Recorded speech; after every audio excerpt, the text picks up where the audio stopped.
sir. Wow. It is absolutely humbling to be up here to share this space with incredibly talented dreamers and visionary people, and it's not just up here, it's out there.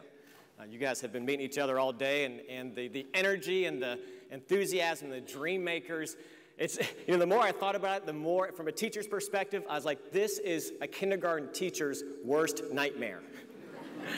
Because here we are those students. We're the ones who were in elementary school, were staring out the window and dreaming. And not having our homework done, and we were the ones who were, you know, during recess, were jumping off the monkey bars and being thrown into the nurse's office because we were taking all these risks at recess, and our teachers wanted to pull their hair out and go, what are we going to do with them? And here we all are. It's us. Here we are in this space, and we're shaking up the world.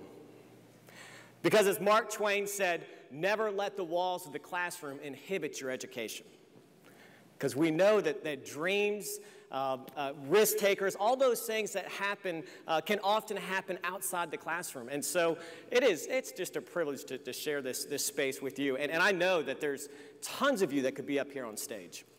It's just, there's many of you that I know would love to have this time. And so I thank you for just giving me this short moment just to share some of my story, the risks that I took, the dreams that I have had and still have. One of the first risks that people might say was my first risk was in 2006. I was an English teacher, tennis coach, and I loved it. Teachers out there, it's the best job in the world. It really is. And I left teaching in 2006, and I went to go pick up my camera and my pen and go out into the world to become a humanitarian photographer and storyteller. And it was one of what some people might say, one of the scariest decisions you've had to make. Well, first of all, let me back up and tell you that I taught middle school for 8 years, all right? So there's scarier things than that. But when I picked up my camera, it wasn't, the scarier decision would have been to stay where I'm at just because it's safe. You know when you make a decision, and even though you love where you are, you just know the decision's right. And so in 2006, I picked up my camera, and my first stop was Darfur, Sudan. And of course, you know in 2006 what was going on in Darfur. Of course, you had the genocide. And a videographer and I were thrown into a back of a cargo plane, and we were brought into Darfur, and our job was to storytell. To visually tell what's happening in Darfur at that time. And of course, the images that we saw were heart-wrenching, and they're the things that you would expect to see. But there's something that caught me by surprise. There was a joy. There was a resilience. There was a beauty, a remnant that remained even after the genocide had come through and destroyed villages. I was in an IDP camp, internally displaced people. There were 75,000 people staying there. And one of them was Edward here on the left. And every morning when I'd roll out of my tent and I'd pick up my camera and I'd go out into the bush to document, little Edward would be right behind me with his crutches and his smile. And it dawned on me, genocide can take his leg, it can take lives, but it can't take hope. You can't kill that. There's a joy, and there's something there that my camera was drawn to that I couldn't stop photographing. And so I just photographed the heck out of all the smiles and the joy, and I thought, have people seen this? Or you know, what do we mostly think of when we think of the developing world, or what many of us call the majority world, because that's how the majority of the world lives.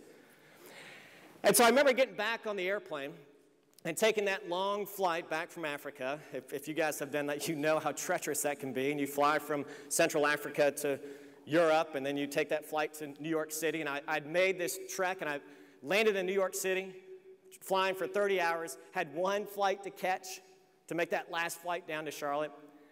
And I missed my connecting flight by 10 minutes.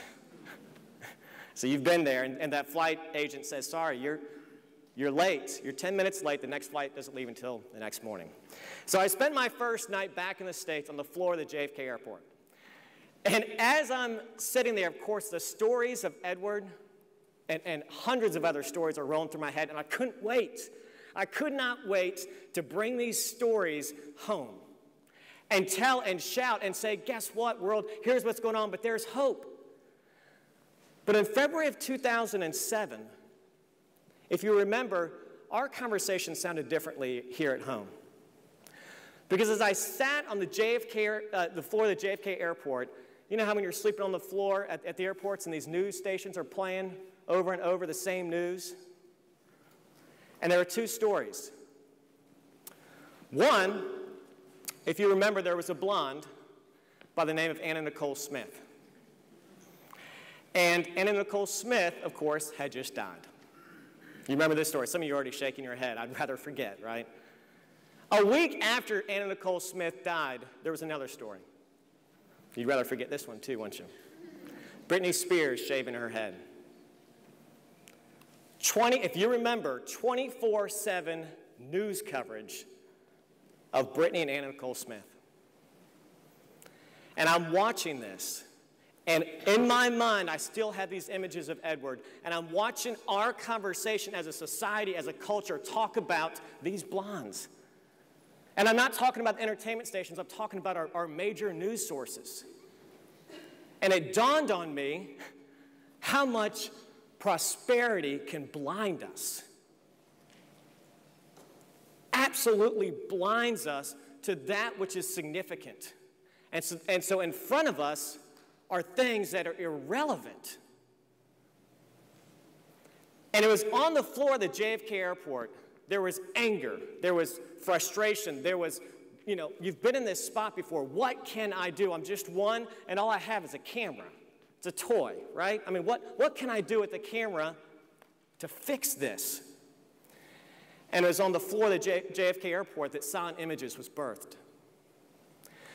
Because it was here that I thought, there's other photographers, there's other filmmakers who share this passion and share this desire to tell the stories of hope in the midst of injustice. And so I began to make phone calls. I didn't have the name in mind. I just knew that I wanted to use that tool to bring justice and to bring stories and to educate and to make us go beyond the headlines. And so we gathered photographers, we gathered videographers, and they said, we're in. What can we do? How can we use our gift to tell these stories? And so we began to brainstorm how Silent Images would be structured. And the one thing that we kept coming back to is the danger of this tool, because there's so many tools out there like a camera that can be used for good or bad. And we wanted to make sure that it was used not to steal dignity, but to tell stories. And so we made a commitment then that we said any photograph we take, any film we produce, 100% of the profits are going to go back to the people that we've documented. Because we want to make sure that we maintain that dignity in telling their story, because we're telling their story so that they eventually can have help. And so now today our photographers go out and they document human trafficking in Southeast Asia. We continue to document genocide, slavery, poverty, homelessness right here in Charlotte. And we go out and we mobilize artists and filmmakers and photographers to use their gift and their dream to say, how can I use that to tell stories and bring justice? And it's been a privilege. Now, the sad news is that this in 2007 was not the end of the story with what most of our conversations are about. Because in 2011, it did not look that much different, did it? These were the headlines. I took these photographs from the front page of our major news sources. It's embarrassing, isn't it? Absolutely embarrassing. And we realized that we had this insatiable desire for distraction. Anything to distract us from that which is significant, and so the irrelevant is put in front of us. And the people who are out there screaming, hey, pay attention to us. Now, some of you are going, wait a second, David. Sometimes photos are put in front of us. And sometimes they do bring the stories of the world. Now, when those photos come, this is mostly how they look, isn't it? How many of you were watching the coverage of the famine in Somalia, right? I mean, it was like a floodgate for a week. And it was all over us. When's the last time you heard that in the news? Has the famine ended? I just returned from Tanzania about a month ago, and I can tell you it hasn't ended. What about Haiti? Of course, we had the floodgate, and now where is it? I was just in Haiti this summer, and I can tell you that has not changed. And so the problem is that sometimes they'll put in front of us the irrelevant, but also they'll give us the incomplete story. They'll just show us the kid with the pot-bellied kid with the flies all over his face, or they'll show you a skeleton in Darfur. Now listen, I've seen both of these. I've seen this in Darfur, and I've seen the famine in Ethiopia, and these images are real. But this is not the complete story. There are heroes. There is joy. There is hope. There's an opportunity for us to hear those stories and participate, and hopefully that energizes us. And so what our photographers do when we go out is to focus on stories like Grace. I met Grace in Ethiopia while working on our project called Voice of Beauty. And the book's purpose is to document and celebrate the beauty, the dignity, the resilience of the African women. And 100% of the profits from our book sales go back to provide education for girls and microloans for women. And so as I'm doing this project, which was an absolute privilege, to sit down with these women and just say, what's your story? Isn't that a great question to ask? We need to ask that more amongst ourselves. Just what's your story? But I asked Grace, what's your story, Grace? And she starts to tell me about being trafficked. She was in forced prostitution. She was rescued, brought into a home. And so I asked her, well, Grace, what are you going to do now? Now that you've been rescued from the streets and you're no longer in forced prostitution, what is your life going to look like? She said, I want to be a journalist, just like you. She said, I want to go learn how to photograph and take stories so that I can go back to the streets and document the stories of the girls I left behind, and justice can come to help them. Whew. What a hero. What an amazing story that we'll never hear that happens in the midst of all these tragic things. And for Grace, there's hundreds of other girls that I was able to meet who wanted to bring that hope back to the streets. While working on a project in northern Uganda, I was in the north working with the child soldiers. And I was documenting the child soldiers who escaped the Lord's Resistance Army. If you're familiar with what's going on in Gulu, Uganda, I was up there and I was documenting these boys who escaped the LRA and are being welcomed back to their villages with open arms. Reconciliation and forgiveness. The story beyond just the horror of what the LRA is doing, but the story of reconciliation in northern Uganda. Well, while I'm in northern Uganda, I get a phone call from a guy in the States, and he says, David, you got to take this 7-hour bus ride. Trust me, it'll be worth it. You take this bus ride down south, and I want you to interview and meet this girl named Fiona and her coach, Robert. So I said, all right, if it's worth it, I'm gonna go do it. So I take this bus ride down south, and I meet Fiona and Robert in the slums of Uganda.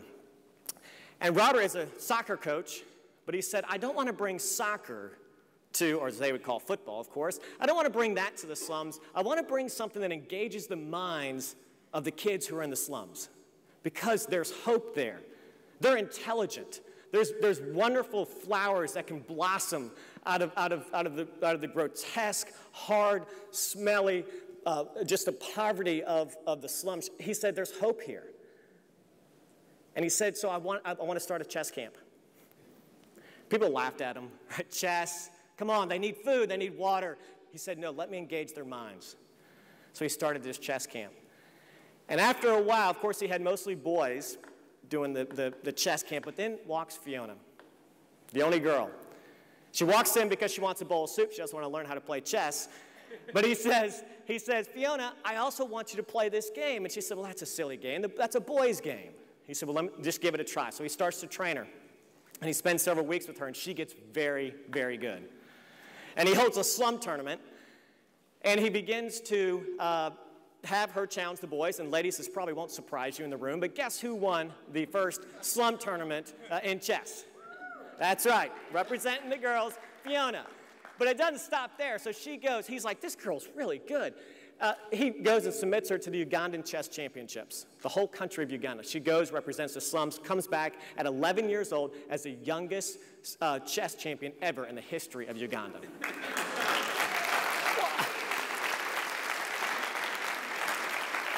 It gets better, because then she qualifies for the continent of Uganda at 12 years old. She goes and represents her country.